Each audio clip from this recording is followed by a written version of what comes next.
40 லட்சம் ரூபாய் கேட்டாங்க. எங்கள் தலையில் நிறைய கடன் இருக்கு. 2 வருஷமாக குழந்தைங்களுக்கு எந்த சலுகையும் இல்லை. ஆர்த்தி, ஆரவ், அயான் அண்ட் ஜெயம் ரவி இவங்க 4 பேரும் மாசத்தில் கோர்ட் விவகாரங்கள் ஏதாவது சொல்லலாம்.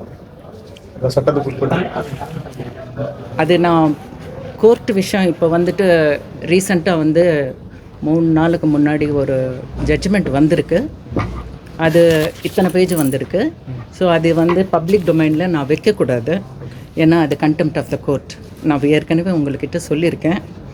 இருந்தாலும் சிலது நான் உங்களுக்கு டீட்டெயிலாக சொல்லலான்னு இருக்கேன். அதில்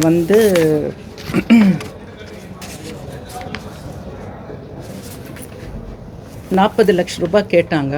ஆனால் 3 லட்சம் ரூபாய் தான் கொடுத்துருக்காங்க. 40 லட்சம் ரூபாய் எப்படி கொடுக்க முடியும் அப்படின்னு சொல்லி நிறைய பேர் கேள்வி கேட்டுட்ருக்காங்க, பேசிகிட்ருக்காங்க.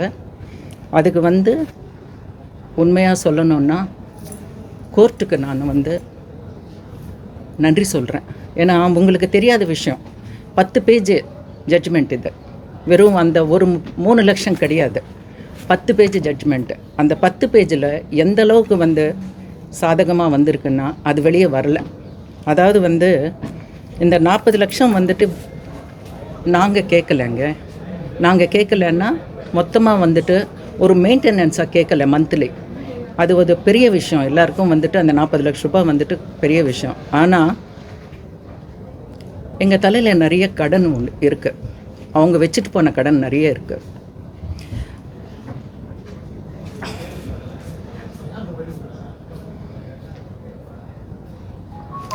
அது மட்டும் இல்லாமல் 2 வருஷமாக குழந்தைங்களுக்கு எந்த சலுகையும் இல்லை.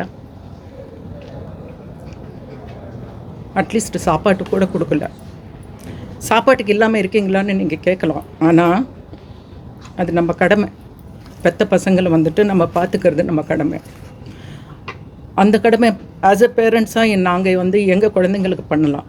ஆனால் உங்கள் குழந்தைங்களுக்கு நீங்கள் தான் பண்ணணும். ஸ்கூல் ஃபீஸ் கிடையாது, சாப்பாட்டுக்கு கிடையாது, அவங்களோட ஆக்டிவிட்டீஸு, டியூஷன் ஃபீஸு எல்லாமே எதுவுமே கிடையாது.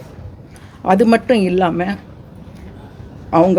அவங்க விட்டு போன கடன் கூட கட்டாமல் வீடு ஜப்திக்கு ஐசிஐசிஐ பேங்க்கில் நோட்டீஸ் கூட விட்டுட்டு போனாங்க. எந்த பேரண்ட்ஸ் இது பார்க்கக்கூடாதுங்க. எந்த பேரண்ட்ஸ் பார்க்கக்கூடாது.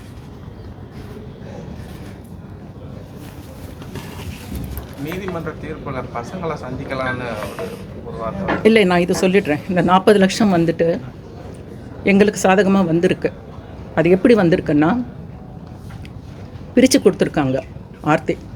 அதாவது பசங்களோட ஸ்கூல் ஃபீஸு வருஷத்துக்கு 2 பேருக்கும் அமெரிக்கன் ஸ்கூலில். இது நாங்கள் போட்டது கிடையாது. 1ஆம் கிளாஸ்லேருந்து அதில் தான் படிக்கிறாங்க. அவங்களா பசங்களை 2 பேரும் நல்லா படிக்கணும், எல்லாம் எல்லாருக்கும் ஈக்குவலாக இருக்கணும்னு சொல்லிட்டு அவங்க போட்டது. அது மந்த்லி இயர்லி 2 பேருக்கும் 86 லேக்ஸுங்க. அந்த 86 லேக்ஸு கோர்ட்டு கொடுக்கணும்னு சொல்லியிருக்கு. அது வெளியில் வரல. அதே மாதிரி ஆர்த்திக்கு 3 லட்சம், ஆரவுக்கு 1 லட்சம், அயானுக்கு 1 லட்சம் மாதத்துக்கு 5 லட்சம் கொடுக்கணும்னு வந்திருக்கு. அதுவும் வெளியே வரல. இது மட்டும் இல்லாமல் அவங்களோட டியூஷன் ஃபீஸ்லேருந்து அவங்களோட கராட்டே கிளாஸு, அவங்களோட டான்ஸ் கிளாஸ் கற்றுக்கிறாரு ஆரவ். அதுக்கப்புறம் செஸ் கிளாஸு, அதுக்கப்புறம் நிறைய எக்ஸ்ட்ரா கரிக்குலம் ஆக்டிவிட்டீஸ் பண்ணுறாங்க. அது எல்லாத்துக்குமே பணம் கட்டணும்னு வந்திருக்கு. இதெல்லாம் சேர்த்து பார்த்தா தான் இந்த அமௌண்ட் வருது தவிர இது ஆர்த்தி தனியாக 40 லட்சம் கேட்டிருக்கான்றது பொய். இது கிடையாது. ஸோ தயவுசெய்து நீங்கள் உங்களுக்கு தெரியாது, அதனால தான் நீங்கள் இப்படி போட்டிருக்கீங்க. ஆனால் உண்மையானா அதுதான் வந்திருக்கு. குழந்தைங்களை பார்க்கக்கூடாதுன்னு சொல்லிட்டு சார் நாங்கள் சொல்லவே இல்லை. குழந்தைங்களை பார்க்க வரணும்னு சொல்லிட்டு போன வருஷம் விசிட்டேஷன் பிட்டிஷன் போட்டிருக்கோம். ஆர்த்தி போட்டிருக்காங்க. ஏன்னா குழந்தைங்களை அவங்க அப்பா பார்க்கணுன்னு சொல்லிட்டு. அந்த நீங்கள் வேணும்னா கோர்ட்டில் இருக்க நீங்கள் தெரிஞ்சுக்கலாம். அது வந்து ஒரு வருஷமாக கோர்ட்டில் இருக்குது. அதுக்கு எந்த பதிலும் வரலை. ஆனால் இப்போ வந்திருக்கிற விசிட்டேஷனில் உண்மையாகவே நான் வந்து அந்த ஜட்ஜுக்கு வந்துட்டு நான் பெரிய வந்துட்டு கும்பிடு போடுறேன். ஏன்னா இப்படிப்பட்ட வந்து ஒரு ஜட்ஜ்மெண்ட் வந்து வந்ததே இல்லை. ஏன்னா அவங்க ஆர்த்தி, ஆரவ், அயான் அண்ட் ஜெயம் ரவி இவங்க 4 பேரும் வந்து மாதத்தில் சாட்டர்டே சண்டே வந்து மீட் பண்ணணும்னு சொல்லிட்டு வந்திருக்கு. இதுதான் எங்களுக்கு கிடச்சிருக்கிற பெரிய வந்து நியாயம். ஏன்னா இத்தனை 2 வருஷமாக நாங்களும் வந்துட்டு மீட் பண்ணணும், பேசணும், இந்த பிரச்சனை சரிப்படுத்தணும்னு சொல்லிட்டு நாங்கள் எவ்வளோ ட்ரை பண்ணோம். ஆனால் வந்துட்டு எங்களுக்கு அந்த சான்ஸே வரல இது வரைக்கும். இது கோர்ட்டு மூலமாக வந்ததுனால அந்த ஜட்ஜுக்கு வந்து நான் பெரிய வந்துட்டு என்னோட கோடானு கோடி என்னோட நன்றி தெரிவித்துக்கொள்கிறேன். அது வந்து எங்களுக்கு கிடச்சிருக்கிற பெரிய சக்ஸஸ். அடுத்த மாதத்தில், இந்த மாதத்துலேருந்து, ஆகஸ்ட்லேருந்து இந்த 4 பேரும் மீட் பண்ணணும்னு சொல்லிட்டு ஏற்கனவே வந்து சொல்லிகிட்டு இருந்தா எதுக்குங்க 2 நாள், மாதம் ஃபுல்லாக கூட பார்க்கலாம். ஆனால் பசங்க வந்து ஒரு ஹீலர் பக்கத்தில் இருக்கும்போது போகிறதாக்கு இஷ்டப்படலை. எந்த குழந்தைங்களும் இஷ்டப்பட மாட்டாங்க. ஆனால் கண்டிப்பாக அங்கே தான் பார்க்கணுன்னு சொல்லிட்டு குழந்தைங்களுக்கு ஒரு கட்டாயம் இருந்ததுனால தான் பசங்க தான் வந்துட்டு அங்கே போகிறதுக்கு வந்து இஷ்டப்படலை. தவிர நாங்கள் யாருமே இதை தடுக்கலை. ஏன்னா லாஸ்ட் டைமே நீங்கள் கேட்டீங்க, நீங்கள் குழந்தைங்கள வந்துட்டு அலோவ் பண்ணலையாமேன்னு. நான் அப்போவே சொல்லிவிட்டேன் இது பொய்ன்னு சொன்னேன். இன்றைக்கி எனக்கு ஜட்ஜ்மெண்ட்டில் வந்துட்டு வந்திருக்கு.